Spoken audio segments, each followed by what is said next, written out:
we'd begin with a pan warming with some olive oil in, add 1/3 of a block of butter, that stops the butter from burning. Chop 2 large onions or 3 medium-sized onions, and that will serve about 8 portions when it's all done. Let that warm through for about 15-20 minutes, quite low, and then while you're cutting your garlic, it'll be simmering away. 7 cloves of garlic, again chopped however you like. And when you peel the ginger, it's quite awkward, but these little peeler things work quite well. When you're chopping the ginger, you'll notice there's some threads through the middle. It's easier to chop in the direction of the threads to begin with, but again, any old shape, roughly chopped. It's quite nice when you get a nice surprise chunk of ginger in the curry once it's cooked. So stir that through, leave it on while you add your powders.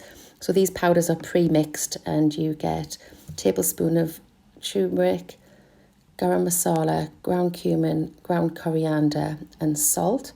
Get that all stirred through, lid back on again, another 10-15 minutes till it's all absorbed into the onions.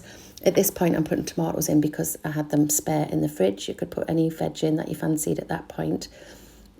Sweet potato goes in as a vegetarian option, but at this point you could also put your chicken or whatever meat you would like to put in.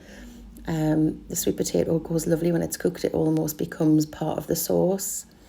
And that is a really big pan, and we've got to stir it really carefully to begin with, but it does reduce down quite a bit. Add a tin of tomatoes and mix that in carefully so it's not spilling out of the edges. A deep pan might be better. Chilies, this is going to be quite a mild curry because it's just got 3 red chilies in. If you wanted more spice, more heat, you could add green bird's eye chilies.